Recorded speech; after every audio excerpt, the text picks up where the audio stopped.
மன் வஜத சஅதன், யார் வசதி பெற்றாரோ, குர்பானி கொடுப்பதற்கு ஒரு வசதி இருக்கு, அந்த அளவுக்கு வசதி இருந்தா குர்பானி கொடுக்கணும்.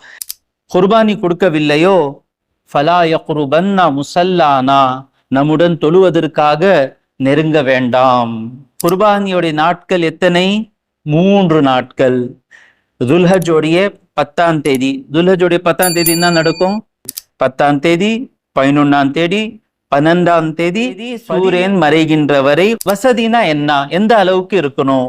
வெறும் எனக்கு கறி மட்டும் வேணும், அதுக்காக நான் சேர்றேன்னு சொல்லி ஒருத்தர் சேர்ந்தா கூட யாருடைய குர்பானியும் ஏற்றுக்கொள்ளப்படாது. அந்த நோன்புக்கு முன்னால் ஒரு வருடத்தின் பாவங்களை அழித்துவிடும்.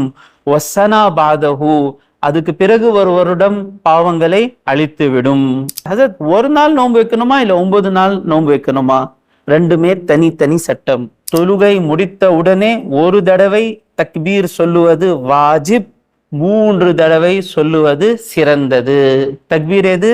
குர்பானி செய்கின்ற நேரத்துல ஒரு தவறு எல்லா வீட்டுல நடக்கிறது. என்னன்னு சொன்னா, ஒரு ஆடு அறுத்து அந்த ஆடு அப்படியே இருக்கும், இன்னொரு ஆடு அந்த ஆடுக்கு முன்னால அறுப்பாங்க. ஒரு ஆடு இன்னொரு ஆடை அறுப்பதை பார்க்க கூடாது. எந்த அளவுக்குன்னு சொன்னா, அஸ்ஸலாமு அலைக்கும் வரஹ்மத்துல்லாஹி வபரகாத்துஹு, நஹ்மதுஹு வ நுஸல்லி அலா ரசூலிஹில் கரீம் வ அலா ஆலிஹி வ அஸ்ஹாபிஹி அஜ்மஈன். பக்ரீதுடைய நாட்களில் குர்பானி கொடுப்பது சிறந்த செயல். நபிகள் நாயகம் ஸல்லல்லாஹு அலைஹி வஸல்லம் அந்த செயலை தொடர்ந்து செய்தார்கள்.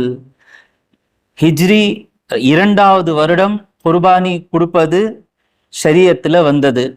அப்போ தொடர்ந்து ஹிஜ்ரி 2வது வருடத்திலிருந்து ஸல்லல்லாஹு அலைஹி வஸல்லம் வஃபாத் ஆகின்ற வரை ஒவ்வொரு வருஷமும் குர்பானி கொடுத்தார்கள். எதுவரை என்றால், ஸல்லல்லாஹு அலைஹி வஸல்லம் அவர்கள் சொல்கிறார்கள், சஹீஹான ஹதீஸ், அபூ ஹுரைரா ரலியல்லாஹு தஆலா அன்ஹு அறிவிக்கிறார்கள், கால ரசூலுல்லாஹி ஸல்லல்லாஹு அலைஹி வஸல்லம், அல்லாஹ்வுடைய திரு தூதர் ஸல்லல்லாஹு அலைஹி வஸல்லம் அவர்கள் சொன்னார்கள், மன் வஜத சஅதன், யார் வசதி பெற்றாரோ, குர்பானி கொடுப்பதற்கு ஒரு வசதி இருக்கு, அந்த அளவுக்கு வசதி இருந்தா குர்பானி கொடுக்கணும். யார் வசதி பெற்று லன் யுதஹி, மன் வஜத சஅதன் ஃபலன் யுதஹி, குர்பானி கொடுக்கவில்லையோ ஃபலா யக்ருபன்ன முஸல்லானா, நம்முடன் தொழுவதற்காக நெருங்க வேண்டாம். அப்போ யார் வசதி இருந்து குர்பானி கொடுக்கலையோ அவர் தொழுவதற்கு வர வேண்டாம் என்று சொல்லியிருக்கிறாங்க. அதனால இமாம் அபூ ஹனீஃபா ரலியல்லாஹு தஆலா அன்ஹு ஹனஃபி சட்டப்படி குர்பானி வசதி இருந்தால் குர்பானி கொடுப்பது வாஜிப், கடமை. இப்போ குர்பானியுடைய சட்டங்களை நாம பார்க்கலாம். எந்த நாளில் குர்பானி கொடுக்க வேண்டும்? இதுல கருத்து வேறுபாடு இருக்கு. சஹாபா பெருமக்கள் மத்தியில கருத்து வேறுபாடு இருந்தது. அந்த கருத்து வேறுபாடு அப்படியே ஹனஃபி ஷாஃபின்னு சொல்லி இருக்கு. குர்பானியோடைய நாட்கள் எத்தனை? 3 நாட்கள். துல்ஹஜ்ஜோடைய 10ஆம் தேதி. துல்ஹஜ்ஜோடைய 10ஆம் தேதி என்ன நடக்கும்? ஈத் தொழுகை, ஈதோடைய நாள். துல்ஹஜ்ஜோடைய 10ஆம் தேதி காலையில ஃபஜருடைய நேரம் ஆரம்பம் ஆன உடனே குர்பானியோட நேரம் ஆரம்பம் ஆயிடும். ஆனா எந்த இடத்துல, எந்த நகரம், எந்த ஊர்ல, எந்த சிட்டியில ஈதுடைய தொழுகை நடக்கிறதோ அந்த இடத்துல ஈதுடைய தொழுகை நடந்ததற்கு பிறகு குர்பானி கொடுக்கணும். எங்க ஈதுடைய தொழுகை இல்லையோ, ஒரு சின்ன கிராமம் இருக்கு, அங்க பள்ளிவாசலே இல்ல, ஈதுடைய தொழுகையே இல்லை, அப்படிப்பட்ட இடத்துல ஃபஜருடைய நேரம் ஆரம்பம் ஆகுறது பாருங்க, அப்போலேருந்தே குர்பானி கொடுக்கலாம்.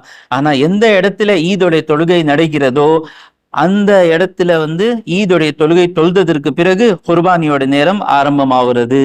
10ஆம் தேதி, 11ஆம் தேதி, 12ஆம் தேதி சூரியன் மறைகின்ற வரை குர்பானி கொடுக்கலாம். வசதினா என்ன? எந்த அளவுக்கு இருக்கணும்? வாழ்க்கை வாழ்வதற்கு தேவையான பொருள்களை விட அதிகமாக, வாழ்க்கை வாழ்றதுக்கு என்ன வேணும்? ஒரு வீடு வேணும், ஒரு வண்டி வேணும், ஏசி வேணும், ஃப்ரிட்ஜ் வேணும், அது வேணும், இது வேணும். எதெல்லாம் தேவையான பொருள்கள் இருக்கிறதோ அந்த தேவையான பொருள்களை விட அதிகமாக அவரிடத்துல 612 கிராம் வெள்ளி அளவுக்கு பணமோ அல்லது பொருள் இருந்தால் அவர் மீது குர்பானி கொடுப்பது வாஜிபாகும். அவர் ஆணாக இருந்தாலும் சரி, பெண்ணாக இருந்தாலும் சரி, ஒவ்வொரு பருவம் அடைந்த ஆணாக இருந்தாலும் சரி, பெண்ணாக இருந்தாலும் சரி, இந்த அளவுக்கு அவரிடத்துல வசதி இருந்தால் அவர் குர்பானி கொடுப்பது வாஜிபாகும். கடனை கழிச்சிடணும். 80,000 ரூபாய் சேர்த்து வச்சிருக்கிறாரு, 40,000 ரூபாய் கடன் கொடுக்க வேண்டியதாக இருக்கு. அது கழிச்சிட்டோம்னு சொன்னா 40,000 ரூபாய் தான். அப்ப அவர் மீது குர்பானி கொடுப்பது வாஜிப் இல்ல, கடமை இல்ல, கொடுத்தா சவாப் கிடைக்கும். குர்பானியோடைய பிராணிகள் என்னன்னா ஆடு, அனைத்து வகையான ஆடுகள், மாடு, அனைத்து வகையான மாடுகள், அதான் பசு மாடு, காளை மாடு, எருமை மாடு எல்லாமே அதுல வரும். ஒட்டகம் இருந்தால் குறைந்தபட்சம் 5 வருடங்கள் முடிந்து 6வது வருடம் ஆரம்பமாயிருக்கணும். மாடு குர்பானி கொடுத்தா 2 வருடங்கள் முடிந்து 3வது வருடம் ஆரம்பமாயிருக்கணும். ஆடு 1 வருஷம் ஆயிருக்கணும். ஆனா 6 மாசம் ஆடு, 1 வருஷம் ஆடு அளவுக்கு இருந்துச்சுன்னு சொன்னா, இது 1 வருஷம், இதுக்கு 1 வயசு ஆயிடுச்சு, இதுக்கு 6 மாசம் தான் ஆயிருக்கு, ஆனா பார்த்தா அந்த அளவுக்கு இருக்குன்னு சொன்னா அந்த 6 மாசம் ஆடு, கேட்டுக்குங்க பாவா, 1 வருஷம் ஆடுக்கு 1 வருஷம் ஆயிருக்கணும். ஆனா இந்த ஆடு 6 மாசத்திலேயே ஒரு வயசு ஆடு போல இருக்கிறதுன்னு சொன்னா அதுவும் நமக்கு கொடுக்கலாம். ஆடுல ஒருத்தர் சார்பா ஒரு ஆடு தான் கொடுக்கணும், அதுல கூட்டு குர்பானி இல்ல. அதே மாடு அல்லது ஒட்டகம் கொடுத்தா ஒரு மாடுல ஒரு ஒட்டகத்துல 7 பேரு சேர்ந்து கொடுக்கலாம். ஆனா யாருடைய பங்கும் 7வது பங்கை விட குறையக்கூடாது. உதாரணத்துக்கு செலவு 28,000 ரூபாய் ஆயிடுச்சு, அந்த குர்பானியோட செலவு 28,000 ரூபாய் ஆயிடுச்சு. அப்போ 7வது பங்கு எவ்வளோ? 4,000 ரூபாய். அப்போ யாருடைய பங்கும் 4,000 ரூபாவை விட குறையக்கூடாது. இந்த பங்கு போட்டு கொடுக்குறோம்ல, அந்த பங்கு போடுற நேரத்துல கரெக்டா பங்கு போட்டு கொடுக்கணும். அட்ஜஸ்ட் பண்ணிக்கிறோம் இல்லான்னு சொல்லி இல்ல, தராசுவை வச்சு முடிந்த அளவுக்கு 7 பங்கோ, எத்தனை பங்கு இருக்கிறதோ எல்லா பங்குகள் சரியாக இருக்க வேண்டும். அந்த பங்கு சேர்றவங்களுடைய எல்லாத்துடைய நியத் குர்பானியோட நியத் இருக்கணும். அது அகீகாவுடைய நியத்து இருக்கலாம். அகீகா கூட குர்பானி தான் நான் ஆரம்பத்துல சொன்னேன். வெறும் எனக்கு கறி மட்டும் வேணும், அதுக்காக நான் சேர்றேன்னு சொல்லி ஒருத்தர் சேர்ந்தா கூட யாருடைய குர்பானியும் ஏற்றுக்கொள்ளப்படாது. குர்பானியோடைய பிராணி பிராணியில எந்த ஒரு குறை இருக்கக்கூடாது. குறைகள் என்ன? கண் பார்வை இருக்க வேண்டும்.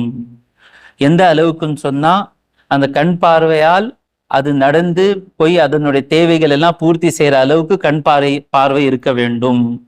இன்னொன்னு, நடக்க முடியாத அளவுக்கு பலவீனம் இருக்கு, நோய் இருக்குன்னு சொன்னா அந்த பிராணியும் கூடாது.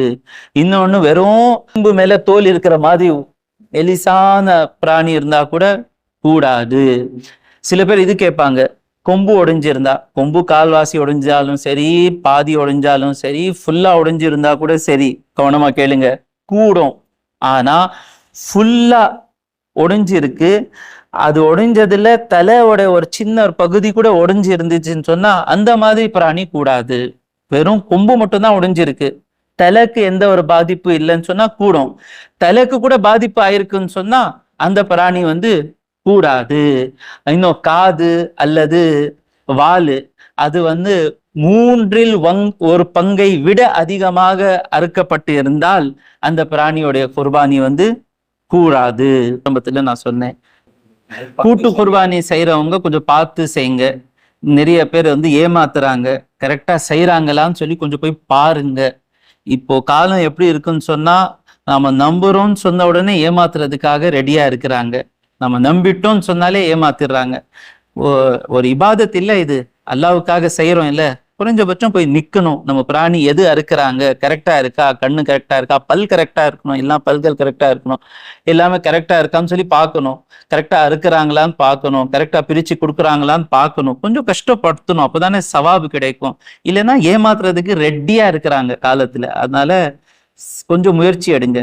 சௌமு யௌமி அரஃபா, அரஃபா தினத்தின் நோன்பு. அஹ்தசிபு அலல்லா, நான் அல்லாவின் மீது ஆதரவு வைக்கின்றேன். யுகஃபிரு சனா கபிலஹு, அந்த நோன்புக்கு முன்னால் ஒரு வருடத்தின் பாவங்களை அழித்துவிடும். வசனா பாதஹு, அதுக்கு பிறகு ஒரு வருடம் பாவங்களை அழித்துவிடும். அதாவது ஒரு நாள் நோன்பு வைக்கணுமா இல்ல 9 நாள் நோன்பு வைக்கணுமா? ரெண்டுமே தனித்தனி சட்டம்.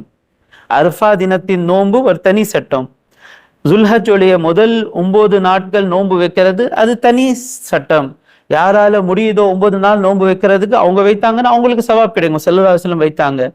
இல்ல ஒரு நாள் தான் நோன்பு வைக்க முடியுதுன்னு சொன்னா அவங்க அரஃபா தினத்துல நோன்பு வச்சா அரஃபா தினத்துல நோன்பு வச்ச சவாப் அவங்களுக்கு கிடைக்கும்.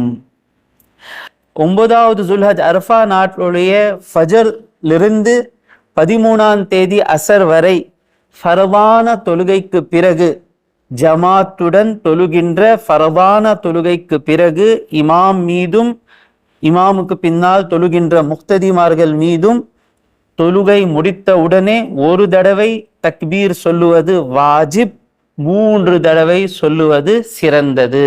தக்பீர் எது? அல்லாஹு அக்பர், அல்லாஹு அக்பர், லா இலாஹா இல்லல்லாஹு அல்லாஹு அக்பர், அல்லாஹு அக்பர் வலில்லாஹில் ஹம்து. சரி, தனியா தொழுதார், ஜமாத்துடன் தொழுல, அவருக்கு என்ன சட்டம்? கருத்து வேறுபாடு இருக்கு. சில இமாம்கள்ட்ட அவரும் சொல்ல வேண்டும். ஆகையினால் ஜமாத்துடன் தொழுதாலும் சரி, தனியாக தொழுதாலும் சரி, ஆணாக இருந்தாலும் சரி, பெண்ணாக இருந்தாலும் சரி, இந்த நாட்களில 9ஆம் தேதி ஃபஜருடைய தொழுகையுடைய ஃபர்தான தொழுகை அந்த நேரத்திலிருந்து 13ஆம் தேதி அசர் தொழுகையுடைய ஃபர்துக்கு பிறகு சலாம் சொன்ன உடனடியாக ஒரு தடவை தக்பீர் சொல்றது வாஜிபு, 3 தடவை தக்பீர் சொல்வது சிறந்தது. குர்பானி கொடுக்கிற நேரத்துல பிறரை காட்டுவதற்காக, தன்னுடைய செல்வத்தை காமிப்பதற்காக, நான் பணக்காரன், என்னுடைய ஆடு தான் மஹல்லாலே பெரிய ஆடு, இந்த மாதிரி நியத்துல குர்பானி கொடுத்தா அல்லாஹ்க்கு பிடிக்காது, ஏற்றுக்கொள்ளப்படாது. எதுக்காக குர்பானி கொடுக்கணும்? அல்லாஹ்வுடைய திருப்தி பெறுவதற்காக, அல்லாஹ்வை நெருங்குவதற்காக குர்பானி கொடுக்கணும். மற்றவங்களை காட்டுவதற்காக குர்பானி கொடுக்க கூடாது. முடிந்த அளவுக்கு நல்ல பிராணி, நல்ல அழகான பிராணியை அல்லாஹ்வுக்காக கொடுக்கணும், செலவு செய்யணும். 10,000 ரூபாய் 12,000 ரூபாய் பட்ஜெட் எடுத்துட்டு போனோம். அங்கே போனதுக்கு பிறகு இந்த ஒரு அளவுக்கு நிறைய செலவு செய்யணும், கொஞ்சம் பாக்கெட் கொஞ்சம் டைட் ஆகணும். அல்லாஹ்வுக்காக தானே. என்கிட்ட நல்ல 5 லட்சம் சேர்ந்து இருக்கு, ஆனா அதுல இருந்து 10,000 ரூபாய் எடுத்து கொடுத்தாதான் என் மனசுக்கு எந்த ஒரு கஷ்டம் இல்லை. இதுக்கு பேர் குர்பானி இல்லை. குர்பானினா என்னங்க? தியாகம். காசு போனா போகட்டும், அல்லாஹ்வுடைய பொருத்தம் பெறுவதற்காக அந்த நியத்துடன் குர்பானி செய்ய வேண்டும். குர்பானி செய்கின்ற நேரத்துல ஒரு தவறு எல்லா வீட்டுல நடக்கிறது. என்னன்னு சொன்னா, ஒரு ஆடு அறுத்து அந்த ஆடு அப்படியே இருக்கும், இன்னொரு ஆடு அந்த ஆடுக்கு முன்னால அறுப்பாங்க. ஒரு ஆடு இன்னொரு ஆடை அறுப்பதை பார்க்க கூடாது. எந்த அளவுக்குன்னு சொன்னா, அந்த ஆடை அறுத்து அது ஓரமா தள்ளிடணும். இந்த ஆடு அறுக்கப்பட்ட ஆடை பார்க்க கூடாது. அந்த மாதிரி கண்ணியமாக செய்ய வேண்டும். ஏன்னா இது ஒரு வணக்கம், இது இபாதத். இது வெறும் குர்பானில மட்டும் இல்ல, எல்லா நேரங்களிலும் அப்படிதான். இது மேல யாருமே அமல் செய்யறதில்லை. எது நாம் கேட்டோமோ அதன் மீது அமல் செய்வதற்கு வல்ல ரஹ்மான் தௌஃபீக் கொடுப்பாயாக. வாஹிரு தாவானா அனில் ஹம்துலில்லாஹி ரப்பில் ஆலமீன்.